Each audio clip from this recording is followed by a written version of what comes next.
Welcome back to another of my travel videos.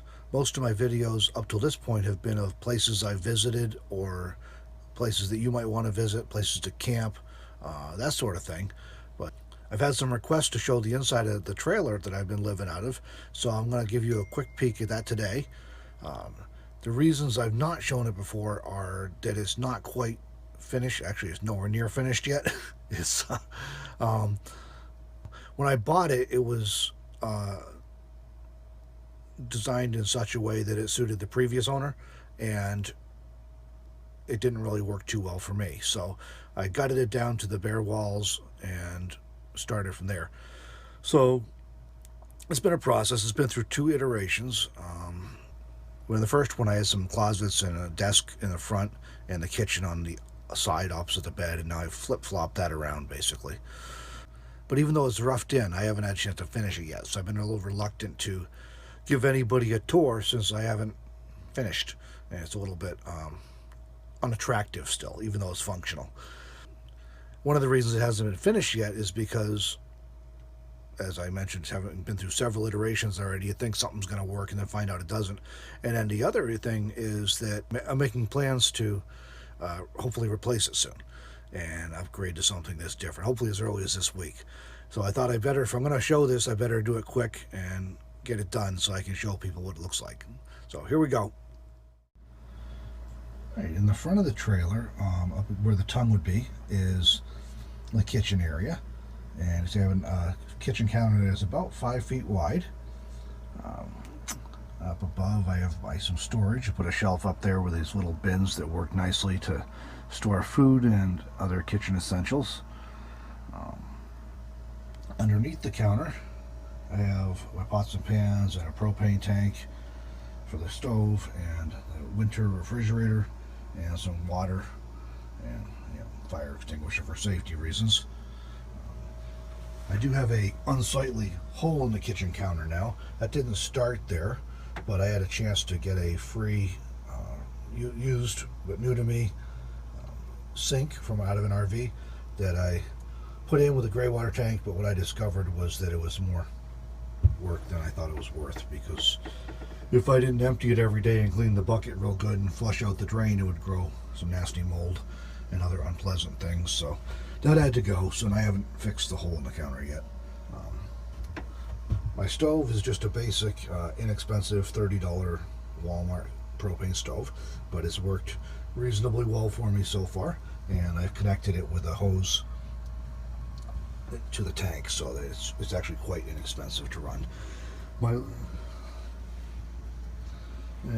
have my little Mr. Heater portable buddy sitting here on the floor.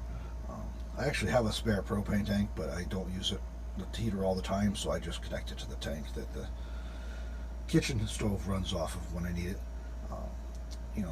My last time I filled propane, just last week, it's been about 3 weeks since I filled up, and I'd been using the heat just about every day because we'd been cold at night and in the morning, and using it for cooking several times a day, as well as making coffee and things. And it cost me, I think it was $7.20 if my memory's right. So continuing the tour, moving from the side door that's right next to the kitchen into my main living area, and this is a fairly small trailer. It's only a 6x10, and the actual inside dimensions are about 122 inches long by about 63 inches wide. So it's not even 6x10 inside, but it works for me. It's bigger than I need. So I have a little chair here that's relatively new to me, that came out from a friend who was remodeling her RV.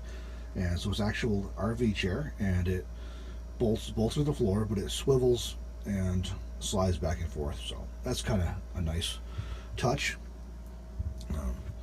This is a new thing I've added, is this plastic shelving unit. Come from Walmart for about 18 bucks. And it just sits on this little shelf I have. Underneath the shelf is some more storage, including the batteries, and to keep things a little more organized, because I don't have a lot of drawers in here, so that was kind of handy. And on the other side, I just have my bed. It's 6 foot long and about 24 inches wide now, which works, but it's a little narrow. I should make it a little wider. And on the other side, underneath the bed, is just some more storage. Like this box on the end here has extra food in it that doesn't fit above the cabinet. Up above the bed, and actually on all three sides of the trailer here, I have these little shelves built in, and this I have clothing stored on. Keeps it up and out of the way and easy to reach when I need it. And this side of the trailer, the side that has the door, also has a shelf built along that I store things in. I made a few attempts at different ideas for covering the walls in here. What I had planned on doing eventually, and for the real way of doing it, was putting paneling or planking on the walls to cover the insulation. I attempted it with the contact paper, thinking that might be a quick and dirty way to get it done until I was able to do something more permanent. And as you can see, it didn't work out so good, especially the area around the stove where it just kind of peeled off. But it was a nice try. It would have worked nice if it worked. So that's it for my trailer tour. I hope you found it interesting, maybe gave you some ideas for how simple you can do things if you're not concerned about fancy. I'll probably be replacing it real soon, so I won't get around to doing anything fancier or nicer with this. Some people love trailers and it works well for them. For me, it's just more hassle than it's worth. It's not my style. Doesn't really fit what I'm looking for, so I'm going to have to replace it and get something that fits better for me. But that gives you an idea today anyways. Apologize if the lighting was a little dark, and a few times I tried to supplement it as good as I was able, but this trailer is actually pretty dark. It just has the two windows that you saw, one on the door and one across, and they're tinted, and so even during broad daylight it tends to be a little bit dark in here. And if I open the doors, then it's too bright. So now I'm just shooting with an iPhone, so hopefully this gives you an idea anyways of how my trailer looks and how my setup is right now. And of course, I'll be sure to shoot a good video of my new setup within the next few weeks once I get that. So thanks for watching, and please consider subscribing if you enjoy these travel videos, and we'll see you on the next one.